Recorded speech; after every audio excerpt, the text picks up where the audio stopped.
We're in a good space now for a conversation. Okay. Why do you take your foot down? Because we don't have to film your foot. You can put it back up. All right. Because I need a pedicure. All right, honey. Guarantee you I'm not the only one that licks your feet. Yeah, well, that's been told to me in the past.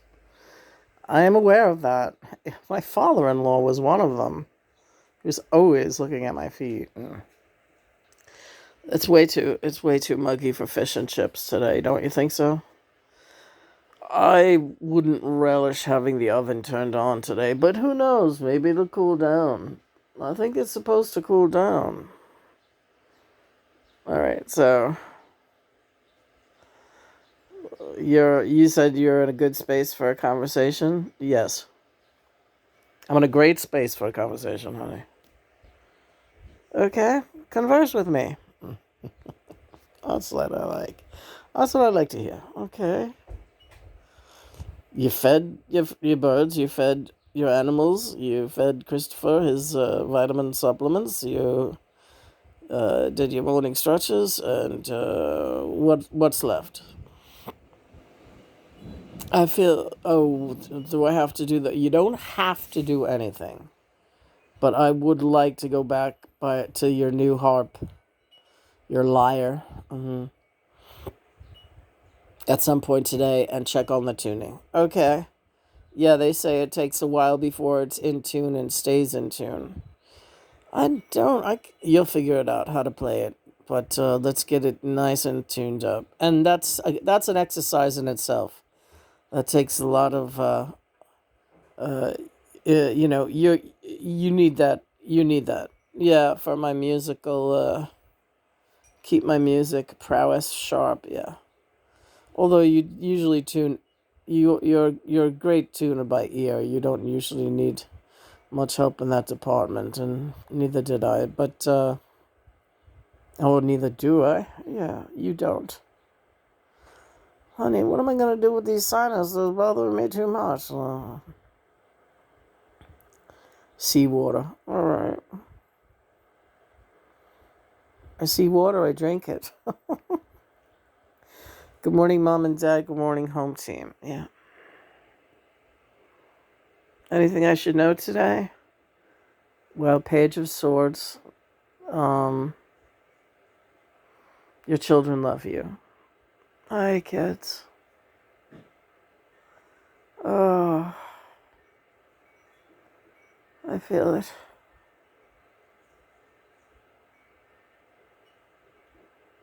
Our kids. Oh, so many. A million stars is our children together. John, I know.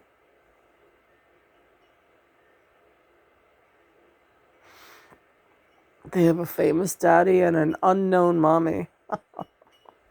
Oh, you're more known than you know. Hey, listen, what did I tell you about staying off that stupid computer? Yeah, that's so stupid. This idiot that's been following me for like ages today asked me who was John. Is she for real? I mean, who is John? Is it possible she doesn't know who? I mean, that's people who say they follow people, they don't know. Half the time, there's such poor reading comprehension out there, and everyone has some form of ADD, and most of the people, this is John talking, I'm just clarifying I find myself doing it for the masses who are not paying attention, right? Go, John, go. Go, Johnny. All right. Well, now you screwed me all up. All right, well, what did you want to say? Reading comprehend. All right. The majority of personage on Quora are really not there except to bolster their own egos, right? So they are not taking the time to read everything of every person, because look at you're at least honest. You say you follow 20 people and that's all, because that's all you feel like taking on. And sometimes you just eliminate some because it's like, oh, I don't have enough time to give enough attention to this person. I don't want them to think I'm following them. You're at least honest, right? Many people out there follow, they want to seem popular by following a million people, but they don't care what all those people that they supposedly follow have to say. They're not paying any attention. You seem to be under the impression that because my picture is on your page, that it merits someone taking a second look. And guess what, Lena? You're not wrong, right? It does definitely merit a second look. What's this chick talking about? She kind of looks like, and she says she's a twin flame of John Lennon, the John Lennon. All right, what's this chick talking about? So for someone who's been following you for like a year now to say, and seemingly not being sarcastic, who is John? You always talk about John. Who is John? Is she says I don't want to talk about. I don't want to give away who she is because it was a private message. Yeah, it was a private message, and I just was like, so John was funny. He writes back. And I told her, this is from John. Well, you seem to like writing, but you're not a big one for reading, are you? And then I said, said jokingly, but it's not really. It's like, okay. And this broad's older than me too. Are these older chicks? She's like 4 years older than me. Are these older chicks senile already? And is this what I have to look forward to? 66 is pretty young to be fucking senile. No, she's a self-centered buffoon. I've watched her in action. Another self-centered buffoon. There's so many out there. It's ridiculous. And I don't care if people want to say, oh, you sound so nasty talking about us. Too bad. Too fucking bad.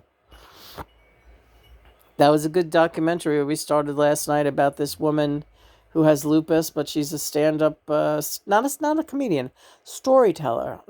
I'll get the name of it later, and we'll post the link on our film and movie page. But it's definitely worth seeing. She's really a character, and it's very inspiring. And God help her, lupus. I know Julian. Hi, Jules. Yeah. Jules has a friend or two with that disease, and he also works for the cause to raise money. So it's a serious and debilitating condition that only gets worse until you die. So this world is so brutal, isn't it, on the body and on I mean, yeah, it sure is. That's why they say in the universe it's the most if you've been on Earth, you have really graduated, right? And to go back several times or hundreds of times as we have takes a lot of soul power, takes a lot of stamina. Happy Catterday. Yeah, it does. It takes a lot of stamina and it takes a lot of fortitude. And it's hard. It's hard to go it alone. I'm so grateful that I have John and Christopher. Oh my God, what a lonely life it would be to be all alone. So, and some people out there, getting back to the Quarrens, 909 here. Getting back to the Quarrens and their quest for being recognized. That seems to be a real thing on Quora. Look at me. Look, I'm important. Please like what I'm doing. Please pay attention and read what I'm writing. Please, I'm right here. Please, I'm here. Right. Hi, ECKHART Tolle's here this morning too. Yeah.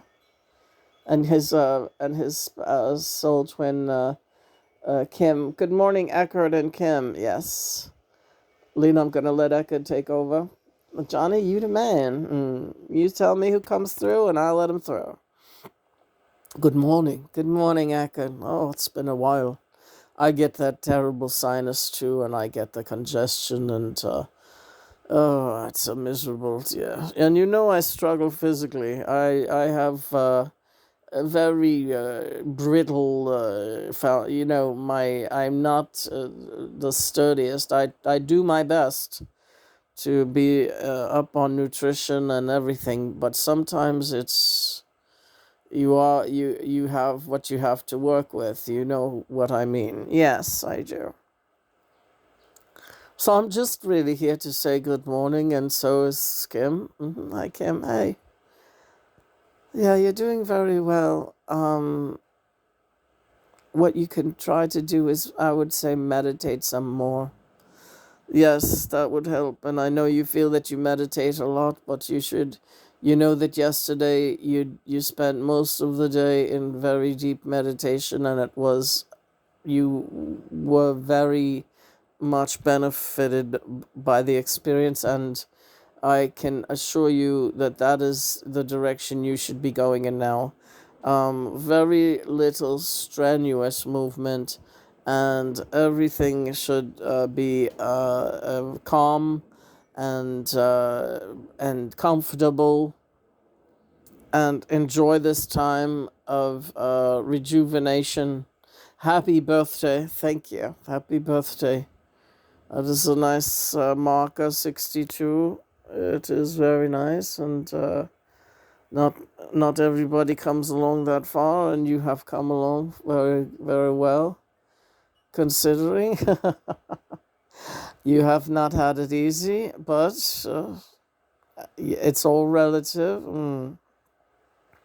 No pun intended, but the relatives too. It's all relative, yes.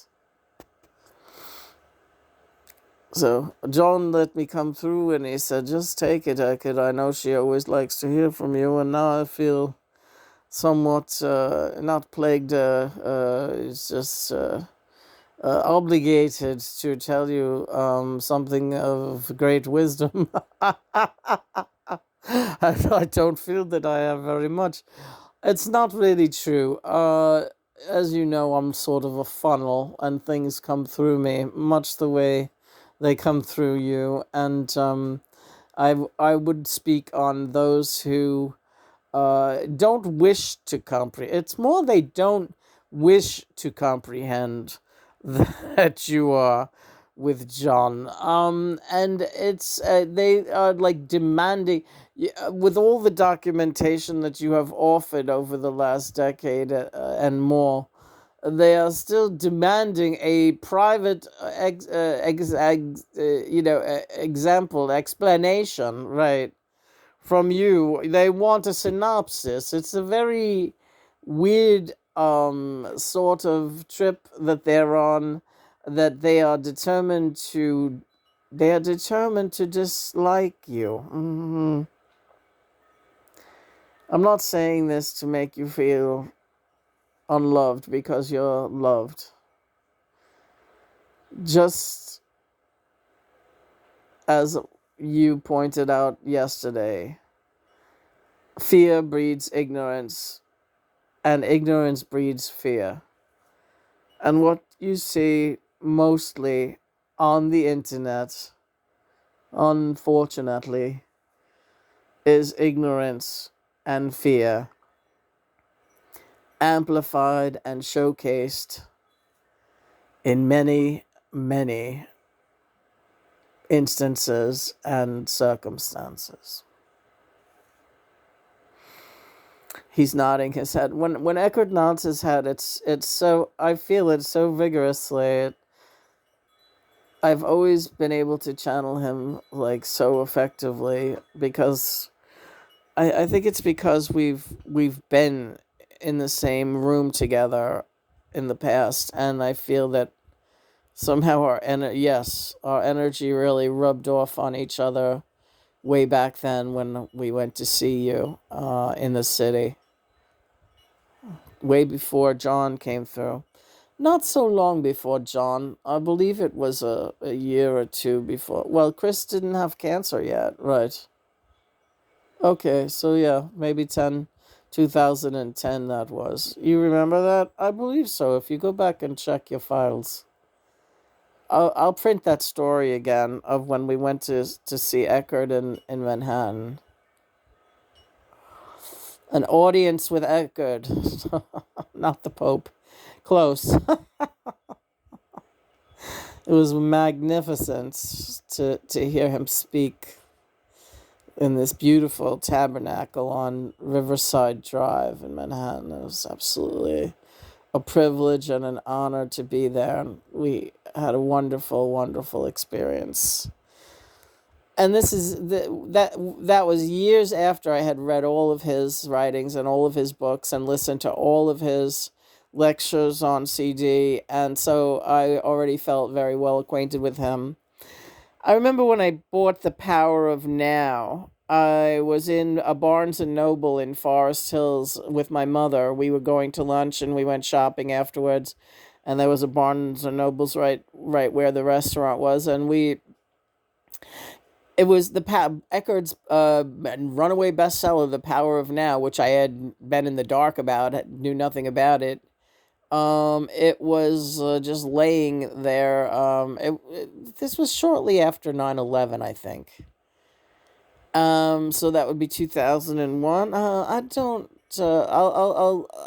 Dates escape me, but at any rate, it jumped out at me. I don't even remember what the cover said, but I was like, I need this book. I need to read this book. Well, you know that was John. Right, now I do. It was such a loud inner voice saying, get that book.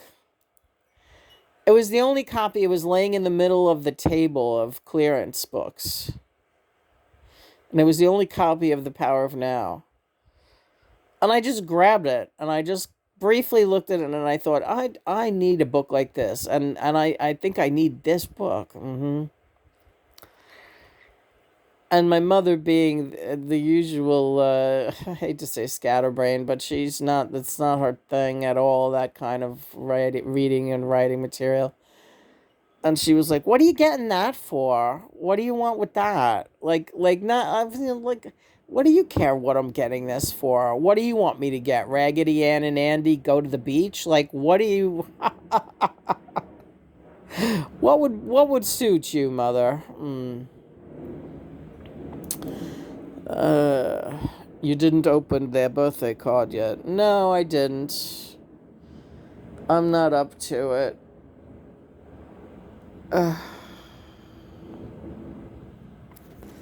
That's all right. You don't have to rush, or you don't. The thing is, you don't ever have to open it if you don't want to. Yes, I know. Well, I've come a long way. In the very beginning of when I started having flashbacks about my upbringing, um, I would mail their birthday cards that they sent me. I would send them back, return to sender, without ever opening them, and I did that for a couple of years. And but I'm not out to hurt those people. I'm not out to hurt them. I don't even know if that did hurt them or not. I don't think anything I really do. To tell you the truth, here's the thing. I don't think anything that I do really affects them. It's more that they want to be able to tell their friends that everything's great and that they have a great, happy, stable family. But as far as them really liking me or wanting anything to do with me, I just don't get that feeling. So, am I wrong? No. The actions would have been much different had over the years had that been the case. They would have done many things differently, I'm sure, if your interests were in their scope. It's always been about them.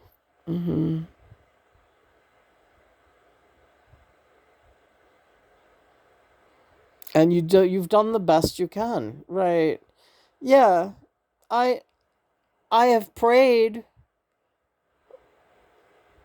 If there was anything I could do better, and I get nothing. I mean, no. They're old now. They're pretty old.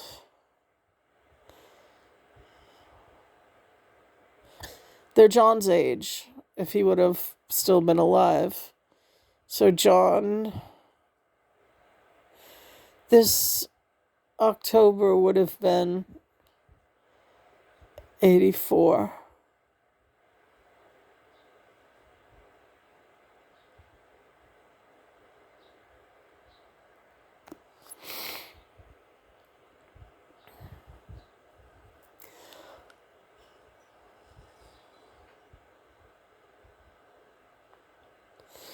What would you think of me if I was 84 right now? I would think you as an old goat.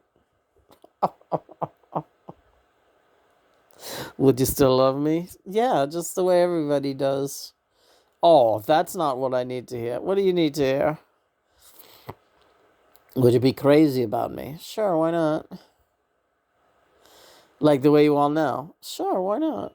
Be crazy about you. Don't you love on the fucking internet when they make those disgusting pictures of what you would look like now? And you somehow look like a weird old woman with a big long nose and like fucking a million wrinkles, and I guess they're figuring in all the cigarettes you'll be smoking. Oh, so that your face looks all weather beaten and insane. I hate the internet. I hate it. It's terrible. What do you want to talk about? Oh, let's see. I want you to be comfortable, and I can feel your shoulders are getting a little iffy there. Yeah, a little bit. I wouldn't mind taking a break. All right. Let me just say I love you very much. I love you too, honey. Thank you, ECKHART, TOLLE, and Kim for coming through. Yes, and the main thing that you should remember is to be kind to yourself. Okay. You know, God wants you to love yourself for who you are. And you've done so many beautiful, brilliant things over the course of your 6+ decades in this incarnation. And Nina, you have, as a viewer of your Akashic records and so on and so forth, I can tell you that you don't have to come back down here after this life. There are things waiting for you in the outer realms as they wait for many of us ascended masters. Because, yes, you are well on your way to ascended mastership with Father John. So, bearing that in mind, my dear, and don't let it go to your head. I won't, because it seems so crazy to me. It seems so crazy to think of myself as any kind of ascended master. I think of you as a great living ascended master.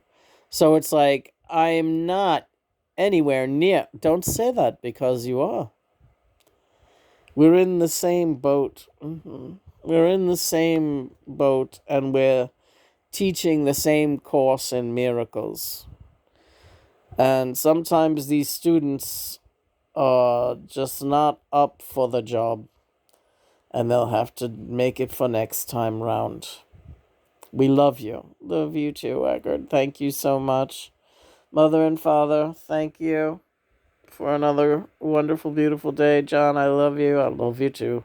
Let's hit the road. All right.